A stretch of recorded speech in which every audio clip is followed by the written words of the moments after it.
and succeed.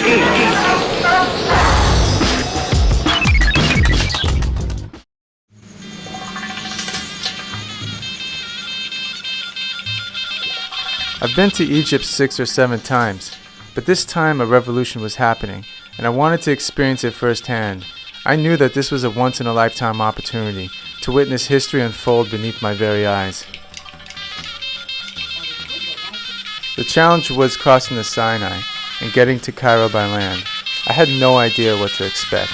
Just got to the Taba border.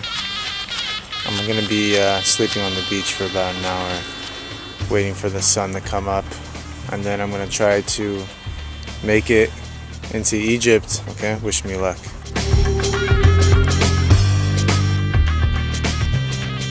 As I entered Egypt, I could hear an Egyptian border officer watching YouTube clips of the Tahrir Square protests. After an intensive search of everything I had, I was finally let into Egypt. There was a nervousness in the air. Everyone's happy? Filled.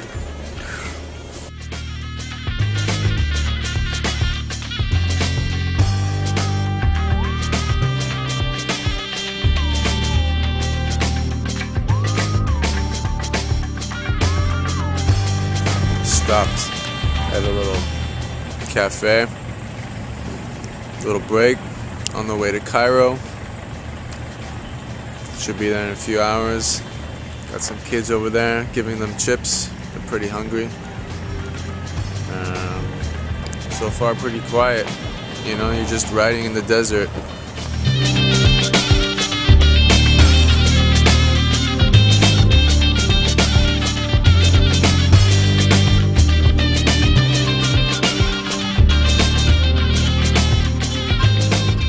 I was caught filming at this checkpoint and was interrogated by the military. They checked all my photos, but luckily for me, they didn't find my small video camera that was in the side pocket the whole time.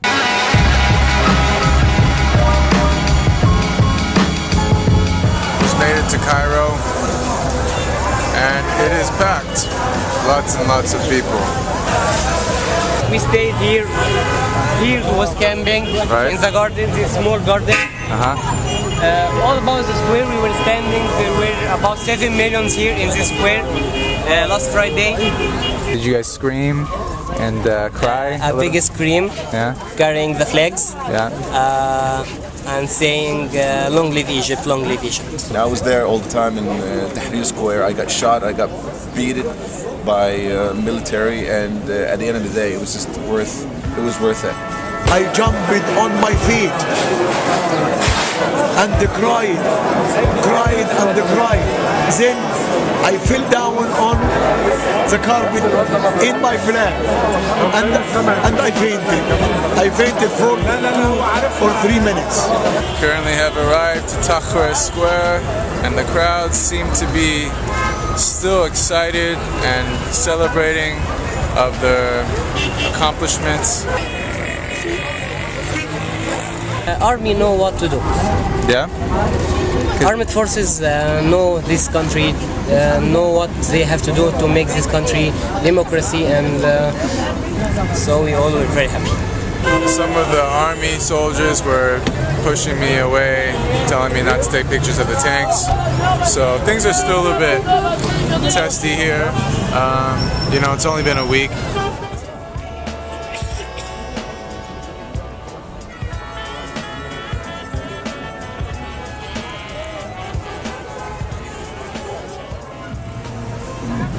This is flags that we are going to carry tomorrow. Right.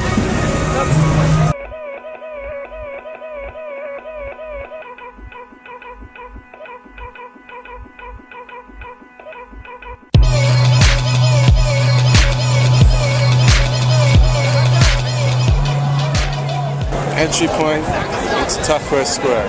Everyone entering Tahrir Square was being searched by the military. In addition, soldiers were handing out Egyptian flags to the people. To be honest, I really had no idea what to expect, how many people would show up, or as to what I was about to experience. But you could feel the energy was picking up.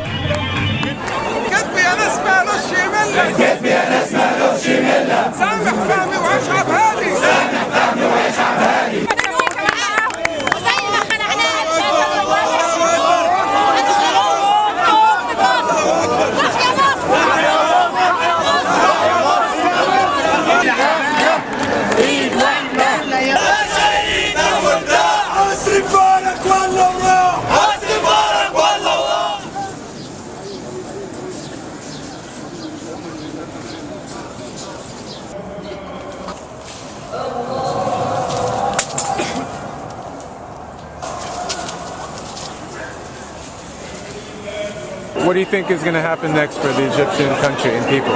Actually, it will not be an easy time for all the Egyptians because most Egyptians believe that Mubarak still has some power here in Egypt, and he has his group who are trying to control the Egyptian revolution.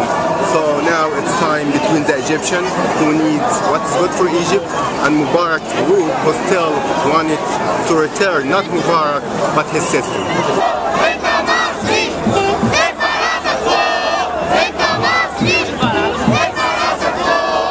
The crowd surrounded a guy who just fainted in the middle of the street, next to the remains of a burnt police truck.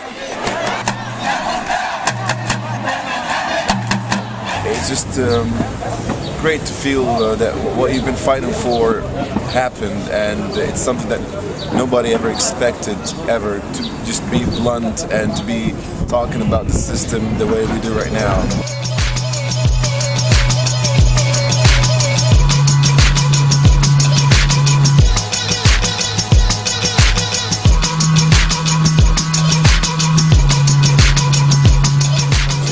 It will never be like San Francisco. Come on, man. San Francisco is the hippie movement. This is where all this shit has started. But I mean, I think people are becoming more open-minded, which is good, because before people were afraid. Right. Most of the people just thought or felt that this country is not their country. Right. And now I think there's no more fear. And hopefully people are going to come together and make something good out of this country. Because this country is great, but you know, we've been through a lot of oppression, you know.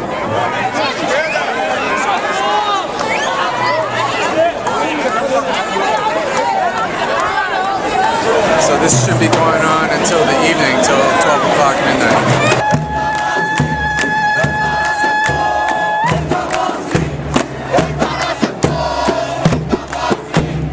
Tahrir Square was in many respects a decentralized party.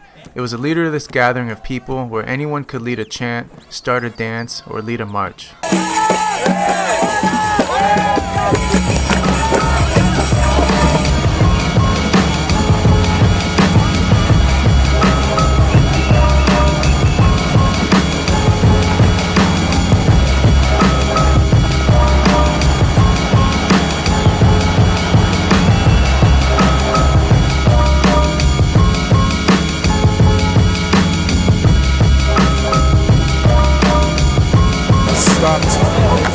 Briefly by a group of protesters, and they wanted to see my passport.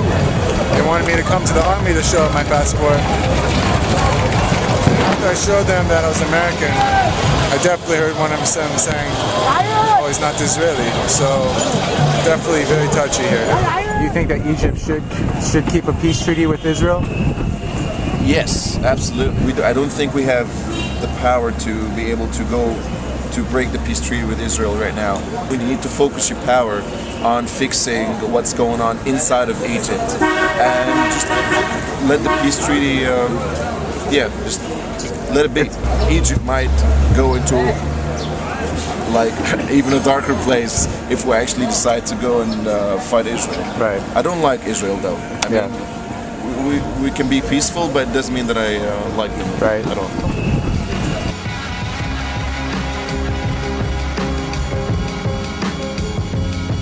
I've studied international politics for the last 10 years, but some things you just can't learn in a classroom. Sometimes you just gotta be there.